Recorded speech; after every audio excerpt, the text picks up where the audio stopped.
Pozdravljeni v oddaji Kulturni raport. Tokrat si bomo ogledali pogovor s prevajalko Andrejo Kalc, ki prevaja iz ukrajinščine, ruščine in italijanščine. Poglejmo. Tako, uvodni del je sedaj zaključen.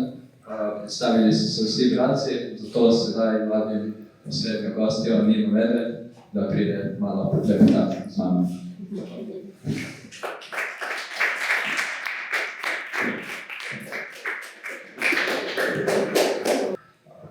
Sem vesel, da smo tu, v takem času, ko ostale zimske živali spijo, se po knjižnici in drugje po Kopru platijo divji medvedi, ki jim je datum, današnji datum, 17.12. očitno zelo blizu.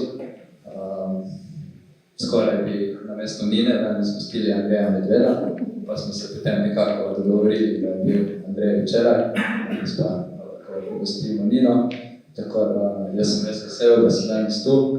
Nina Medved, mariborska pesnica, rušljanka, povezovalka in prevajalka slovenske in francoske književnosti, fotografinja, kulturna organizatorka, dobitnica listine Pont za perspektivne avtorje medkulturnih književnosti, prijemnica bronastega grba mestne občine Maribor, avtorica pesniškega prvenca Pseči svet iz 2020, ki je bil tudi nominiran za najboljši prvenec, in pa je nedavno išel v nemškem prevodu, tako da čestitke za ta prevod. Zdaj pa tako, že Tomaž Šalamun je v eni od svojih pesmi dejal, da je vsak pravi pesnik pošast. Si drznem trditi, da to velja tudi za pesnice, zato me sedaj na tej točki zanima, kdo je ta pošast, ta medved.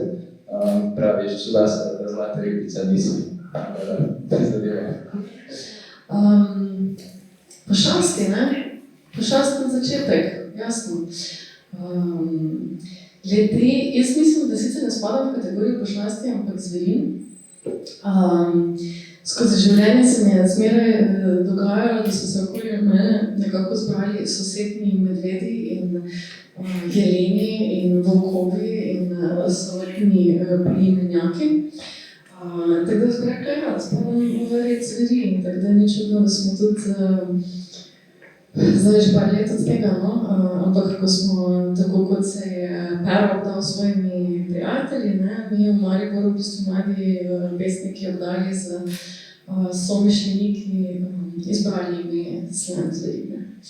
To pa zato, ker nismo bili nobene zverine, bili smo zelo nježni in prijazni ljudje na kupu, ampak imeli smo pa zelo zverinske priimke. Še malo pogumano nadavamo, da smo naše šli na mobil. Vidim, ste ustvarili nek zverinski ekosistem. Kako pa nekako to ločnico med družino, zdaj na drugi strani med kapitalizmom, globalizmom, med ljubeznijo. Pa meni se zdi, da je ta razlika, ta dva pola, osnovni gradnik našega bivanja. Tudi v tvoji zbirki praviš, naprimer, oklepam se roba umivalnika čudno, zvita lovim ravnotežje na pol, napetost, ki se trudi, da ne bi počila, žalosti, luščenja, rdeče samote, ki me je presekala in boli. Objavim mojo roko še en polet z ujedami tesnobe ali rahlo prehutanje upanja. Se lepo vidi ta nek razhod med nekim okoljem, med neko tvojo duševnostjo. Kako doživljaš pa zdaj napravim temu kolektivnemu zverinskemu okolju, kako doživljaš pa ti tvoj pisateljski jezik? Ja, kar se tiče sicer ustvarjanja in poezije v drugih oblikah, sem jaz sicer bolj vok samotar, oziroma v okolja samotarka.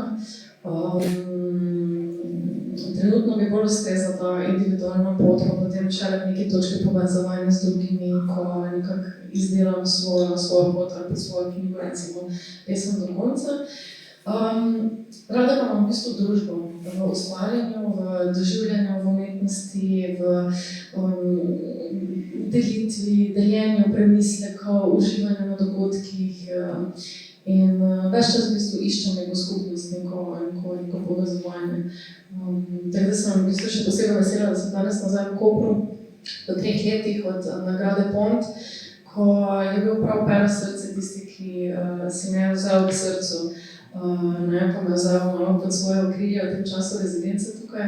In se mi zdi, kot da se res vračam v bistvu k prijateljem, k neki taki pesniški družini nazaj. In ja, predolgo me ni bilo. Res predolgo, še kar nekaj, zadnjič ta performance je bil 22, ne? Mislim, da 3 leta nazaj. 3 leta nazaj, že kar en čas. Ste pa v tem času tudi nekako v Mariboru pri vas vzpostavili nekaj kolektivov, zdaj, če si rečete prav pesniški, recimo Ambus, so nekako pod tvojim okriljem, pa tudi zdaj, če malo pojasniš to zgodbo tega zavoda, 2 lun, zavoda za poetizacijo sveta. Tako da vidimo, da vseeno nisi samo zaprta v sobi, ampak se nekako trudiš to priseči in nekako sodelovati tudi s sokrajani, sodržavljani, kakakoli. Sočloveki. Ja, v bistvu, ker s Slam Sredina mi smo bili aktivni tam za 2016, 2021 sem pa nekako začutila, da je čas, da dam stvari naprej. Bila sem kot vodja društva, povezovalka naše skupinice in potem, ko sem nekako na tem področju naredila, ustvarila pač tisto, kar mi je bilo zanimivo, neko vizijo, ki sem imela, sem začutila, da bi pričela druge stvari. Takrat smo malo predali žezlo naprej. Jaz sem pa zagnala potem 2 luni. Novo organizacijo, namenjeno mogoče še malo širšemu spektru ustvarjanja, imenuje se Zavod za poetizacijo sveta in nekako povezujemo poezijo z različnimi formati, mediji. Poskušamo navduševati ljudi in nad branjem, uživanjem poezije, ustvarjanjem in nekako jih poskušamo animirati v nek stik s sodobno umetnostjo. Da tudi ponuditi nek prostor za izraz, sploh za mlade avtorje znotraj Maribora, ki nekako nimajo dostopa do resnih založb. Teh je dosti manj v Mariboru, kot jih je v Ljubljani. Tam pravzaprav ni založniškega prostora, sploh za mlade glasove. Obstajajo seveda organizacije, ki podpirajo mlade, tako kot se nas, pri MKC Maribor, recimo Mladinskem kulturnem centru. Mladinski centri so krasni v tem smislu. Vi imate tudi koperski CMK, ki odlično upravlja svojo vlogo, tako se meni zdi, ko opazujem nadaljavo. No, nadaljavo se te stvari vidijo seveda za drugo barvo, seveda kot lokalno. Ampak ja, še zmeraj manjka, še vedno so to ljudje, ki bežijo v prestolnico, ki bežijo v druge države in nekako moja želja je, da bi jih tudi s takimi projekti malo zadržali doma, ali pa da bi bil to pač eden od domov, ki jih bodo obdržali v svojem življenju. In ker ob tem vodim tudi literarno delavnico na drugi gimnaziji, spodbujam z dijaki skupaj ustvarjamo, pišemo, se pogovarjamo o knjigah, o bralnih navadah, o življenju, o simpatijah, o vsem, kar pač pride, od branju finega leposlovja na plano. Poskušam potem skozi 2 luni pravzaprav z njimi ohraniti ta stik oziroma jih pripeljati nazaj v Maribor kot prostor njihovega ustvarjanja. In ena od teh so klasoviti Bambus, Alja, ki je bila v moji literarni delavnici kot dijakinja in je v bistvu začela pisati poezijo tam. Z njo sem v bistvu odprla pesmi praktično naprej. In Gašper, ki je bil tudi na šoli, sicer ni bil naš član, ampak je postal nekako naš glasbeni spremljevalec in sta že takrat začela v bistvu preformirati, uglasbevati poezijo najprej Kajuha, potem pa Aline in nato še Gašperjeve tekste. Zdaj pa nista več duet, zdaj sta pa kar band, kolektiv ponovno se rečejo, imata album, dvojni album svoje uglasbene poezije, nastopata po celi državi in to je 3-4 letih. Čudovit, mislim, res čudovit sled projekt, tudi tako res se mi zdi kar organizno nastaviti, kako to prisvojil. Mi je pa tudi všeč, da se nekako pritožujemo, ampak da ustvarimo nek manko v nekem lokalnem okolju, tudi recimo v Kopru neke konkretne založbe za neke mlade neveljavljene avtorje pač ni, oziroma mislim, da marsikje mogoče Ljubljana ima neke take mogoče možnosti za mlade, da se predikujejo, zdaj zunaj neke središča, pa tega zares ni. Tako da jaz vsaka čast me za tam nek trud, da mladostna poezija živi. Čestitam. Mislim, da ne gre samo za mlade, to bi še rada poudarila. Mi sicer, ker dosti delam z mladimi, je potem nekako organsko najlažje iz tega izrastejo stvari, ampak v resnici tudi, tudi jaz sem mlada avtorica. Si prvi izraz, je res mladi avtorje. Srednje mlade avtorje, pa starejše mlade avtorje, pa če reč, tudi odrasli tisti pogrešajo nek prostor ali pa priložnosti ali pa so mogoče že celo upali nad tem, da bi recimo izvajali ali pa se res močno umetniško, da so boli v Mariboru in potem iščejo nekak te povezave drugod. Skratka. Ampak do tega še moramo malo zrasti, smo še mali. Ja, mislim, so zvolele v slovenskem nekem merilu, pač v povoju, se mi zdi, da se ta scena nekako razvija. Mislim, smo se vzpostavili neki taki centri, recimo pri vas v Mariboru, tukaj neke obalne rime, bi si upal kreditno, da smo recimo Stefan, čudovite poezije in tako dalje, se nekako ljudje zbirajo, se pa že ta neka potreba. V Ljubljani seveda pol Dejan Polan in tako dalje, v Kranju potem. Tako v Kranju s Hano, v mojem mestu s Heleno. In zdi se mi, da se tudi prvič pozna neka taka solidarnost med nami. Med temi manjšimi kraji, ki se obiskujemo, se podpiramo, spremljamo, kaj se dogaja. Najprej smo vsi nekaj gravitirali, je treba v Ljubljano, če želiš po umetnost, ne? In potem, kar ostatiš tam, ker je služba samo tam, ne? Zdaj pa se mi zdi, da se res, da je en tak val ljudi, kot si ti, Martin, greš, jaz mi takrat poštaja rečemo, v mojem srcu se imajo, kot doma pripovedujem o tebi. No, ampak taki ljudje so pomembni, ne, ki se vračajo sem, ki pomagajo v dobri družbi odpirati te prostore in nekaj zakrati. Hvala. Zdaj, to je bilo nekaj nasploh o tvojem nekem delovanju, zdaj pa če konkretno o zbirki rečem vaš par besed. Zdaj konkretno naj bi bila zbirka osnovana med bivanjem tvojem na rezidenciji nagrade Pont v Bugedu, v hiši Alojza Kocijančiča. Me zanima malo o tem, kako si se znašla v tem okolju, kako je sploh prišla do nastanka zbirke in kako so te Kubečani sprejeli, ker ne vem, če so že kdaj prej videli medveda. Moram, da je to šalno. Tako, predvsem pa mogoče nek odnos z šavinkami, šavinsko kulturo, ki se tudi mogoče veliko opazi v tvoji zbirki. O tem boš povedal več. Tak je bilo, jaz v bistvu, takrat, ko je Deseči svet izšel, sem nekako začutila že, kaj bo naslednja knjiga. Nek začetek, neko jedrce je nastalo. In potem so bile pač ti prve predstavitve knjige in članki, to neko dogajanje, to življenje knjige, ki potem pride, ne, te potegne. In sem nekako odlagala, dokler nisem jaz močno že čutila potrebe v tem, da sedem pa da poskušam začeti delati v tem novem, ne, kontekstu novih pesmi. In v tisti točki me kliče Diana Pundrašič, oziroma mi piše, me reče, kako bi ti prišla na rezidenco na Primorsko. In jaz tak, ja, to je točno to, kar jaz potrebujem v življenju, to se je zdaj pojavilo, tako kot en trik. Še potem sem pozgruntala, da v bistvu gre tudi za priznanje. Jaz sem bila že rezidenca tako srečna, jaz sem vedela, da je to največje darilo takrat. Tako da to je bil res tisti prvi začetek, prvi zametek, prvi premisleki, pesmi,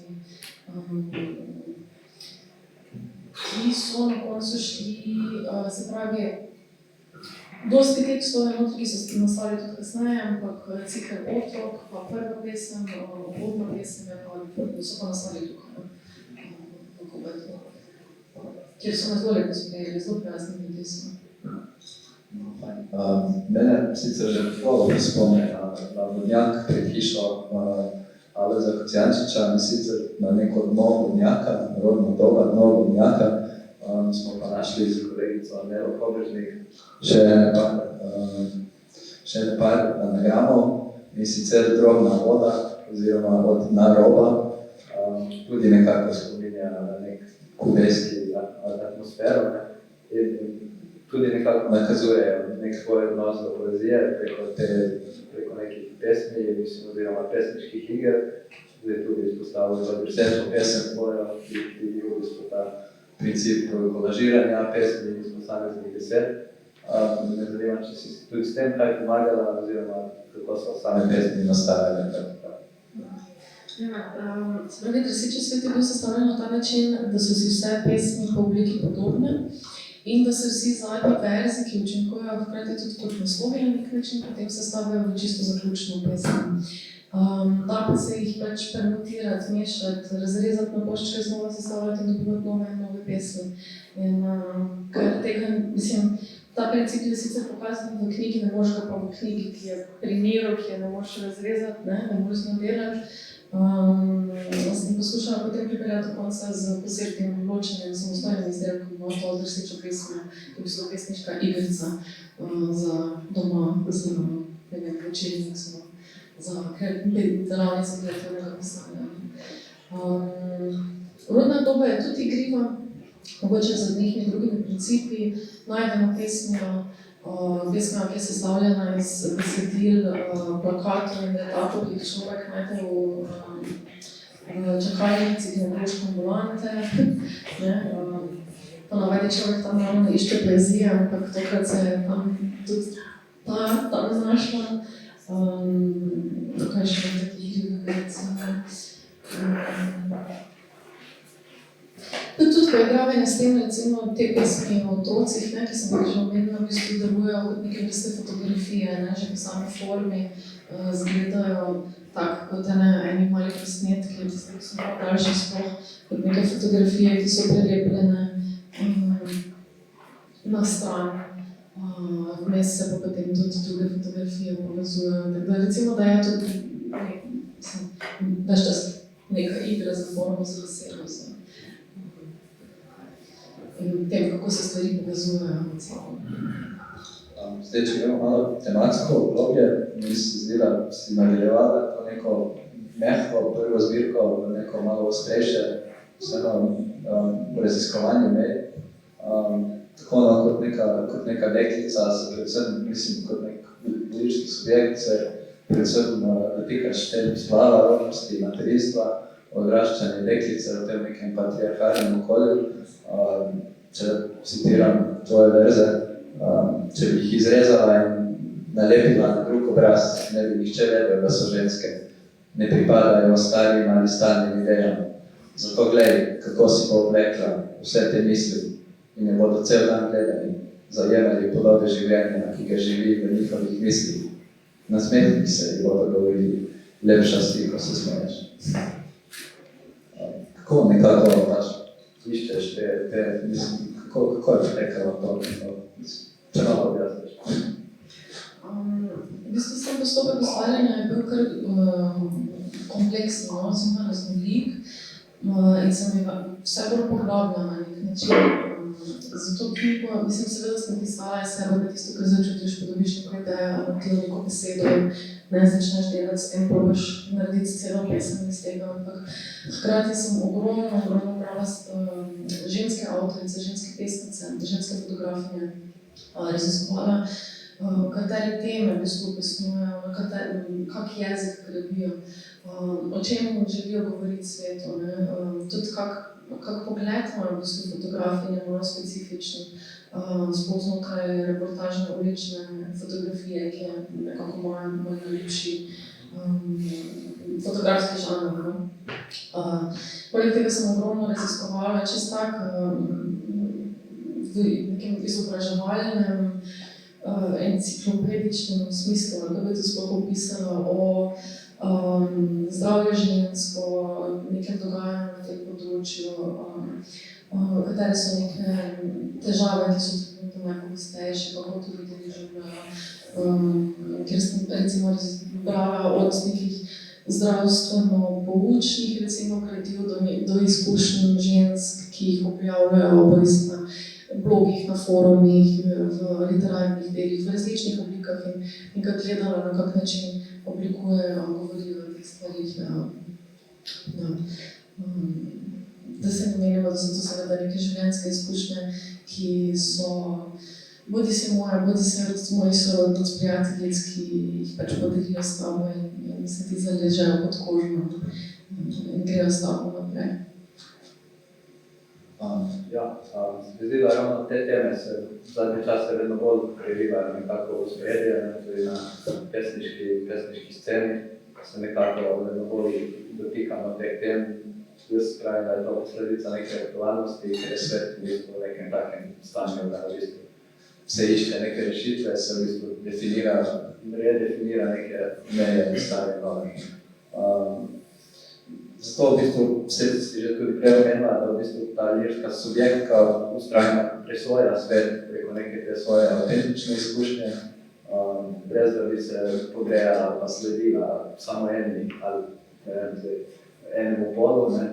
Me zanima, koliko se tukaj mogoče tudi politično, lepo desno ima tukaj vpliva ali prosto kako. Ja, jaz bi se seveda rekla, da sem precej politična, ampak ne na ne izražam tega na neposredni način, se pravi na način neke neposredne družbene kritike, točno to je narobe in to bi moralo biti drugače, ampak se mi zdi, da se v mojem pisanju pač skozi neko etično podstat lahko ugotoviš, kaj so moja stališča, kje stojim in kje ni odstopanje. Znotraj tega pa pač živimo v zelo kompleksnem svetu, smo kompleksna bitja, ki v različnih kontekstih čutimo, mislimo, da živimo različne stvari. Mi smo ves čas, vsak dan ob istih ljudeh, v istih kontekstih. Sam ne vem, kako je to spohajamo, isti tip zveri, stvari pripelje, življenje tudi pripelje različne stvari iz nas in se mi zdi, da sodoben človek, ki dela na sebi, ki dela na svojem čustvovanju, na nekih svojih družbenih prepričanjih, splošni razgledanosti, na različnih strasteh, talentih, na katerih dela, na raznolikih socialnih odnosih, ki jih živi in skozi katere v bistvu tvori svoje skupnosti. Nismo več tak enoznačna bitva. Nikoli nismo te enoznačne bitve, smo pa bili mogoče malo bolj enotni, homogeni, postajamo bolj heterogeni na neki način. Ni bilo toliko možnosti.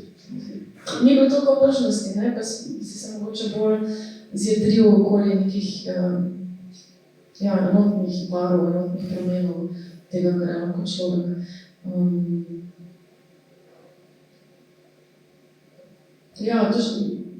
Ampak to za mene ne pomeni, da ne vem, kje sem malo prepričana, ali pa kaj si mislim o svetu daleč od tega.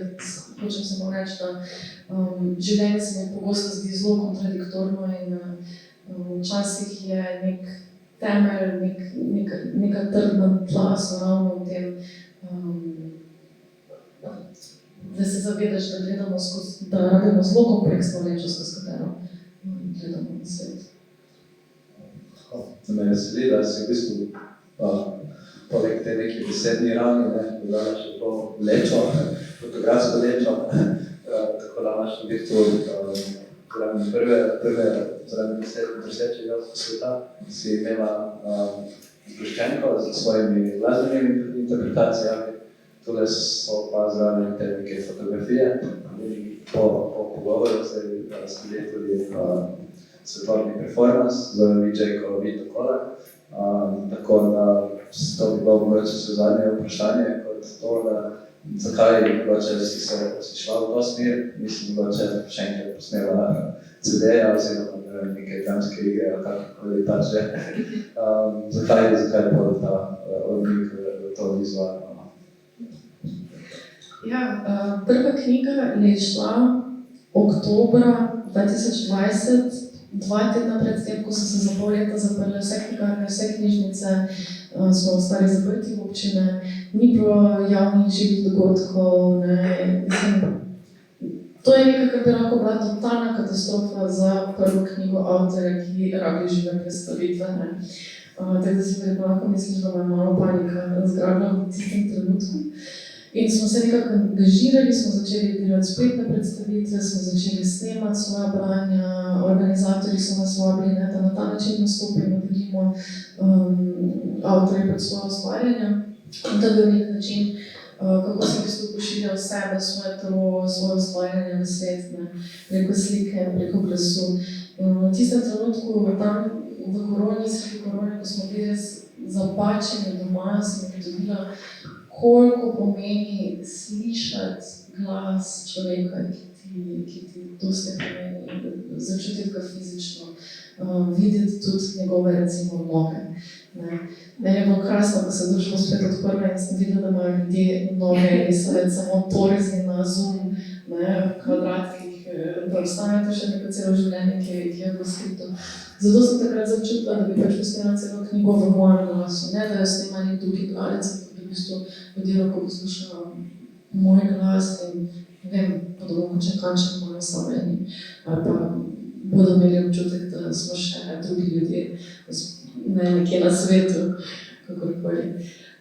Ta knjiga je pa malo drugačna, zelo močno se ukvarja z tem neke svetlobe, pogledi, fotografijo, kaj se fotografira, koga se fotografira, v katerih situacijah. In je pač edina logična izpeljava to, da fotografije, ki so v zbirki, pripeljamo nekako obranjo v življenje.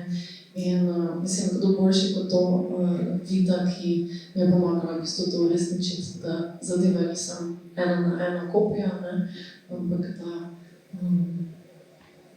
poživi v svetloni. Hvala Nina za ta pogovor, zdaj pa vajo z Vito, vadim, da jaz, tako kot si rekla, oživite tvojo poezijo. Srečno.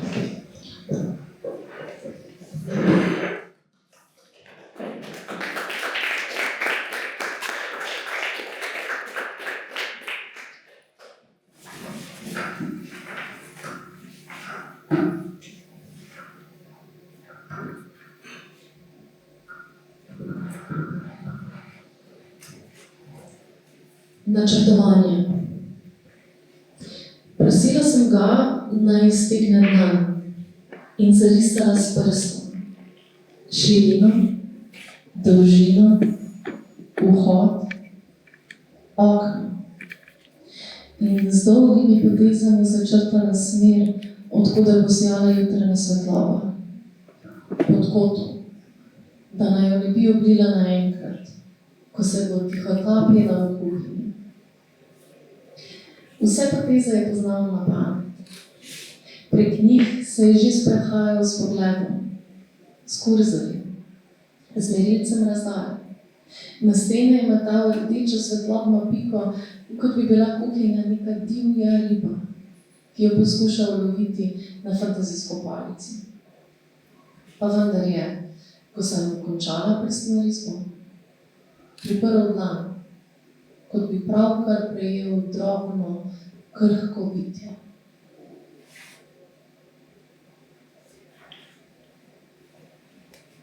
Otrok. Zakon igre. Majhna rdeča puhovka mravljinči po ulici. Poskok na eno, potem na drugo nogo. Nato po robku.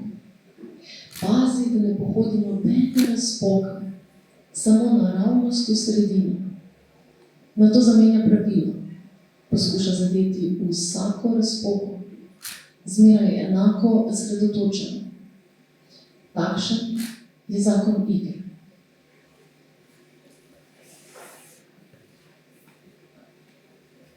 Igra vlog. Otroški in mačji mladič se igrata na ulici. Človeški otrok hodi kot odrasel, napenja ramena, sili boke naprej, kot je že tolikokrat videl hoditi očeta. Mačji mladič podi rumen listič divjega kostanja. Ga stačko dvigne, nato spusti, da se zvija v zraku, kot bi bil z igro oživljen plen. Igrata se. Verjameta predstavi, ki jo uprizarjata. Režiserja, scenarista, igralca. Potem dolgo časa ne verjameta ničemu. Otroške igre so prepovedane. Izmišljanje je prepovedano. Čas za resnično življenje.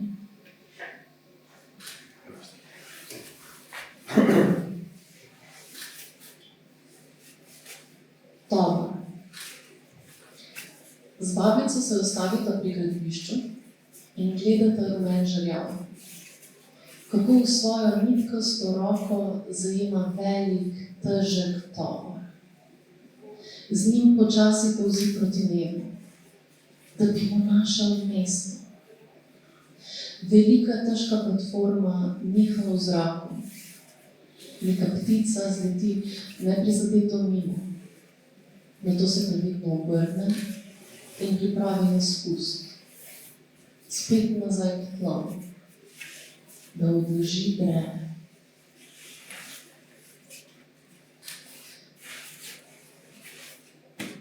Perspektiva.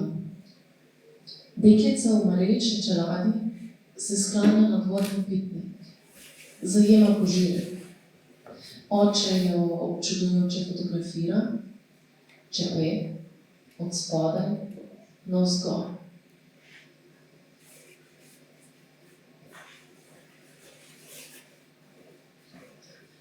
Sogovornica. Le redko kdaj jo obleče. Za igro svojo punčko ne potrebuje preoblek. Le mehko, občutno telo.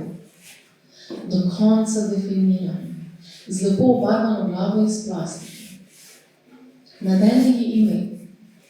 Pogosto jo posede na mizo in z njo dolgo debatira. Najljubša sogovornica za odbijanje idej. Vsak naroden učaj uči, kako zavihteti drugače.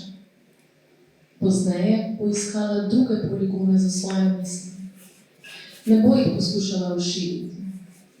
Rada bi, da objamejo več stvari hkrati.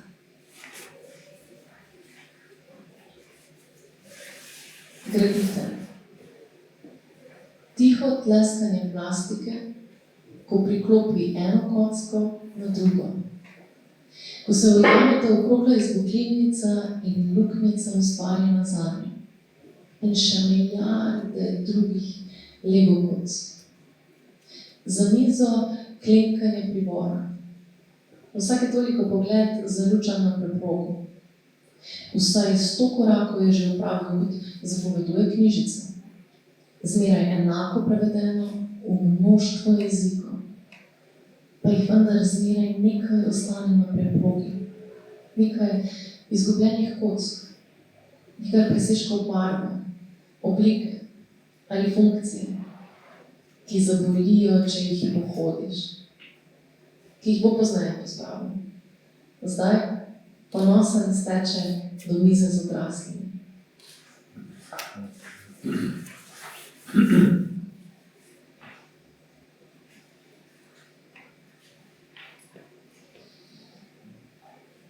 Mama. Vodni krog. Moj zlati mož je s kadilom leptel od sobe do sobe. Dula je v dnevni točila vodo v plastični bazen, medtem ko sta se otroka posedla v vodni krog in se je kapilarna mokrota dvigovala po njenih majčkah, sem si na trebuh pisala Tota tua.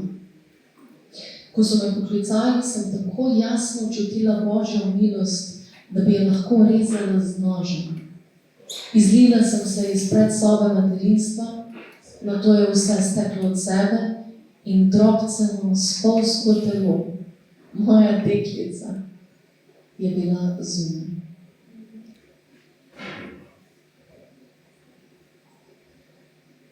Snežinka. Oklepam se roba umivalnika, čudno zvita, lovim ravnotežje, napol v zraku, Z desnico molim belo plastično puščico proti sebi. Čutim napetost, ki se trudi, da ne bi počela. Kroženje tvojih stopal pod nebom. Bele puščice, ki so jih od letala pošiljala v koš. Čarobno paličico, ki so jo 8 tednov nosila povsod, ampak res povsod, kamor sva šla. Moja Snežinka. Tako ti pravim, odkar sem videla na spletu posnetek nosečniškega tkiva.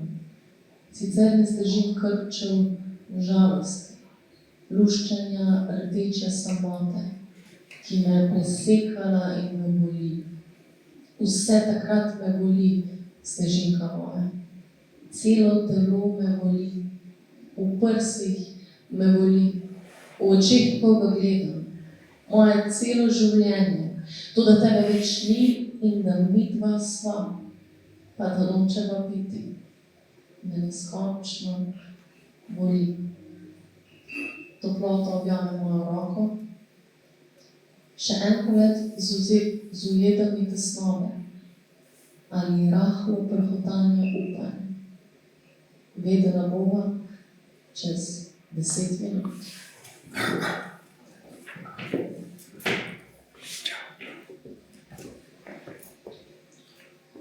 Igrača. Dolgo sem puščala, da so se me trudili popraviti. Tipali puls, abdomen, jajčnike, maternični vrat, psiho. Polnili s folno kislino, hialuronanom, progesteronom, železom. Respirali, ščipali, punktirali. Ves ta čas sem si želela, da bi bila preprost stroj. Mehanska igrača, ki bi jo predala popravljavcu, da bi z urarsko natančnostjo privil, zamenjal in bi vse steklo od sebe. Da mi nihče ne bi rekel, gospa, izvidi niso v redu. Ali pa, gospa, morda je čas, da razmislite o drugih možnostih. Kaj nama pa bo preostalo, če bo še zadnji zdravnik mehko poklopil vrata in bova ostala sama, tako prekleto cela, vsak v svojem telesu, do vrha polna ljubezni.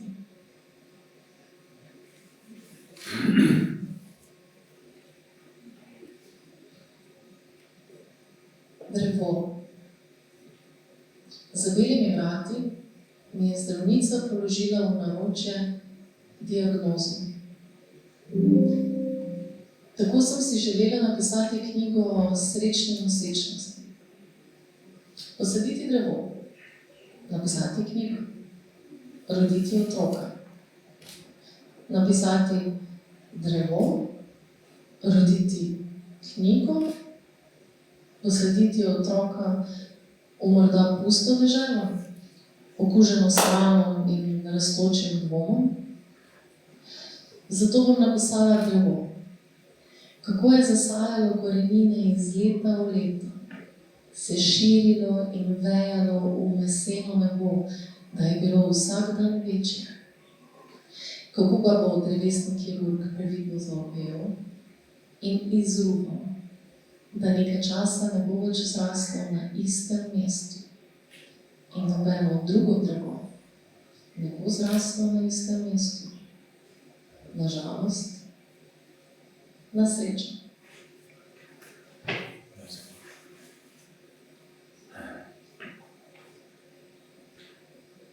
Pričakovanja. Nobene rožnate halje, papirnatih copat. Za manj sem tlačila velika pričakovanja v torbo. Tista stavba ni bila prava, moram še malo naprej. Na poti domov si zaželimo rožnate tulipane. Dan je gosta plodovnica, v kateri se obračam. Ure delajo počasne prevare.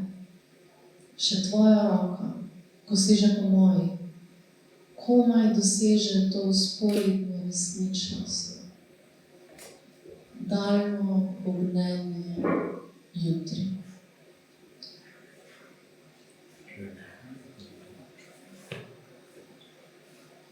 porodna doba. Ne, nič me ne boli, rečem. Samo tak občutek imam, kot da sem zdaj malo manj jaz. Iluzija. To drhtavo moško telo v mojem. Premeti sanj, ki se jih izmenjujeva kot kunca, ki se igrava na travniku. Ljubezen, ki se nenadoma zravna, da bi pogledala skozi okno. Glej, je to reka ali je to morje? Iz najinih oči se počasi izpirajo sanje. Vanje se naliva voda, zemlje vidi pod nama. Da komaj ločiva, česa je več. Vode ali zemlje. Kaj stoji in kaj valuje. Počasi se v naju zlivajo neke nove tekoče sanje. Obrnjena naprej potujeva v različnih hitrostih, a ne zmeraj v isto smer. Da včasih komaj ločiva, česa je več. Ako naj prične tresti, zmeraj to isto stegno, na katerem se prizemljim. Rečem, mislim, da je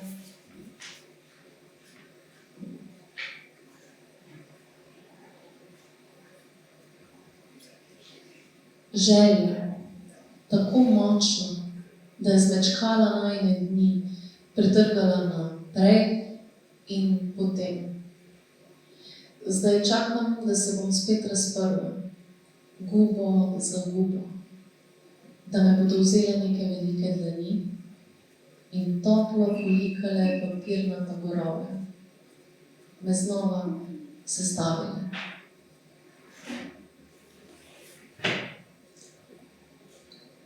Kompozicija. Glej jo, kako zjutraj zadrsa do roba in previdno ostane. Glej, kako v dan ujame modro, belo in vijolično tableto, ki jih zbira kot drobce rečnega stekla.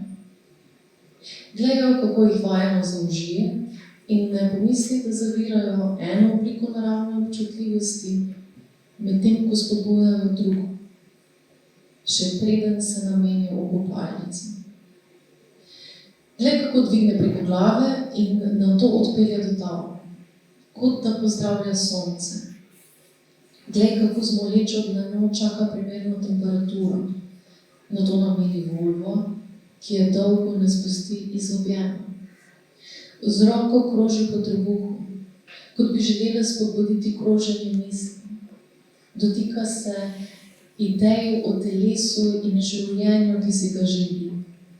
Glej, kako pokončno stoji kot orhideja, po kateri prši voda in vlaži čez noč presušene misli, preden se vrne na svoje močno osončeno mesto.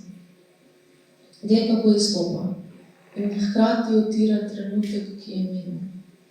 Glej, kako se v zrcalu gleda s potisočerjenim pogledom volkov z ulici in Wolf Virginije, drgetajočih oči moža in nevidnih oči trga, najstnice, ki še gleda iz nje, in otroka, ki bo oblikoval ponosen na to neizogibno razočaran pogled name. Meglen vid izostril vznemirjeno kožo, nos, oči, ta večno izmuzljivi kolaž. Včasih ob istih motivih, razporejenih v isto kompozicijo, začuti gnus. Če bi jih izrezala in nalepila na drug obraz, ne bi nihče vedel, da so ženske. Ne pripadajo starim ali stalnim idejam, niti njej. Zato glej, kako si bo oblekla vse te misli in jo bodo cel dan gledali, zajemali podobe življenja, ki ga živi v njihovih mislih. Nasmehni se in bodo govorili, lepša si, ko se smeniš.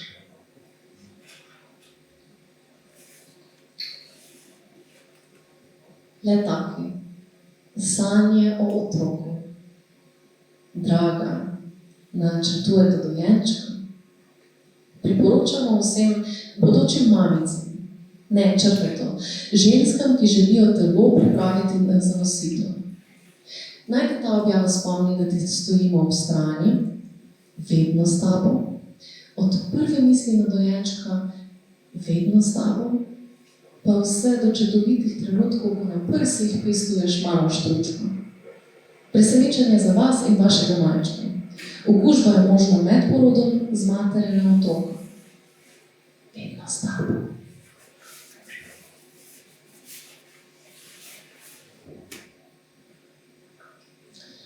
Sonogram, okoli katerega se zgrnemo, veliko črnine, v sredi bele lise in linije, vse jasno obleži na mizi.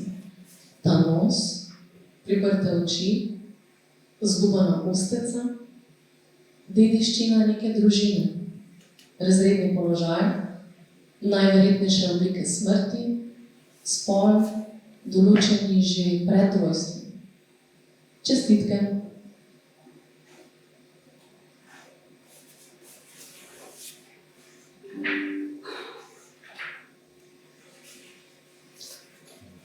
Barve sanje.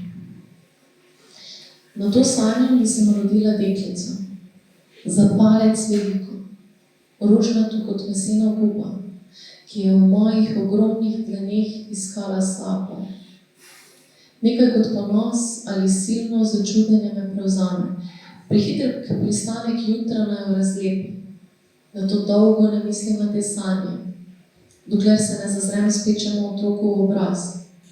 Z mikroskopskim pogledom zasledujem valove dlačic, ki krožijo iz enega kožnega oceana v drugega. Otrok ves ta čas spi in sanja, v črni in beli. V prelitih podobah tisto, kar je videl na razdalji svoje roke. Vse ostalo je valovanje ozadja, izven fokusa. Še dolgo ne bo barv, ali stvari, ki se ne morejo spustiti kot otroškemu vozičku. Dreves, stolpnic, slonov, le vonj je tisti, po katerem prepoznava, ki obarva, ki izriše.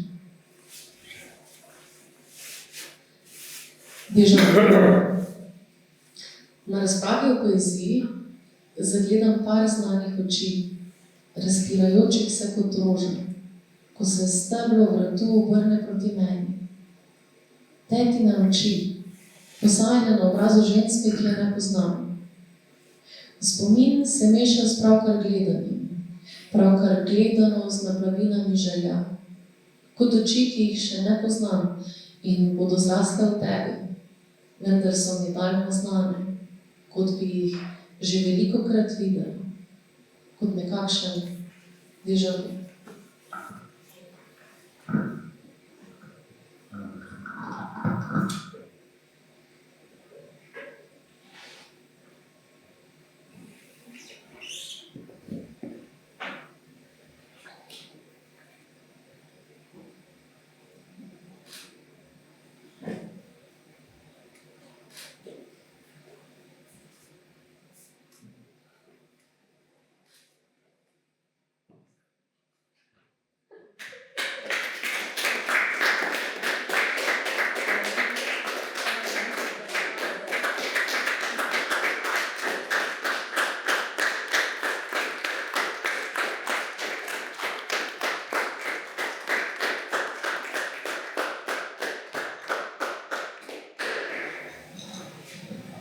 Najlepša hvala, Nina, čudovito. Tako, s tem bi zaključili 68. obalne rime. Tako, preden da pa povem sklepni stavek ali dva, pa še sklepni stavek ali dva organizatorke Ponestne nagrade Vesne Mikolič. To ni bilo planirano, ne? Ni bilo planirano, pa tudi ne bom tak sklepni, jaz bi bolj se navezala na to, kar smo slišali, oziroma mogoče bi še kdo drug imel kakšno vprašanje, kakšen komentar, kakšno mnenje. Kako? Še druženje, ampak želela sem se sam navezati, kako smo svoje počutje na občutje Ninine poezije v Kubedu, na delavnici z domačini. In moram reči, da je podobno občutje nezajemno, čeprav je šlo za drugo zbirko, tudi za drugačno obliko širjenja poezije, ampak gre za občutenje, da vstopamo v tvoj svet, da sploh ni pomembna ena pesem, da ni pomembna, ne vem, ideja, ali pa da ni pomembna ideja tiste pesmi, ne, ali pa občutenje samo ene pesmi, ampak da v resnici gre vedno za tvoj svet. Mislim, pri tebi se mi zdi, da sem do zdaj najbolj začutila, da je pesniška zbirka tisti hip Nina, ne. Torej cela zbirka nas vabi, da vstopimo v tvoje občutenje sveta. Namreč na tisti delavnici je to, kar je že prej omenila, je svojo zbirko, oziroma tiste, bi se reklo, povzetke, ne, te glavne verze, ki so se nahajali v zadnji pesmi Mrsečega sveta, torej te zbirke, jih je razrezala in objavila na koščkih lesa. Ne. In potem smo te koščke lesa, tako kot domine, sestavljali v nove pesmi in smo čutili, res tudi drugi, ne, so ti čubejci, so rekli, da kako dejansko morajo razmišljati z njenimi besedami, z njenimi, ne, da smo počeli to, kar poezija pravzaprav počne, vabi nas, da vstopamo v svet, ki ne racionalno, ne, mi poezije ne razumemo, ampak v bistvu začutimo te besede. Ne. Ampak kar se mi je zdaj spet ponovno zgodilo, ne, da sem pač bolj kot razumela, ne, čutila tebe skozi rodno dobo tokrat in da se to kar gre iz pesmi in pesmi, tudi tvoja interpretacija je taka, ampak se mi zdi, da se spet ustvarja tak povezan, koherenten svet. Tako kot je bil tisti drseči svet, ena celota, ki smo takrat čutili, da vsi vstopamo, ko smo pisali svoje pesmi s svojimi besedami, tako smo zdaj skozi to interpretacijo oziroma skozi slike začutili, da je to spet en povezan svet, ne, in jaz sem začutila to rodnost, to materinstvo, to rojevanje, to mehkobo, hkrati to bolečino, ne, takšno in drugačno. In ta, ne bom rekla ženski svet, upam, da so tudi moški na svoj način začutili te teme, ne, se ti zahvaljujem, no, za ta svet, ker zdaj sem preplavljena s tem in ta občutek sem želela povedati in se ti zahvaljujem in upam, no, če imaš še kdo kakšno mnenje, upam, da ste tudi vi začutili Ninin svet. Hvala. Hvala, da ste nas.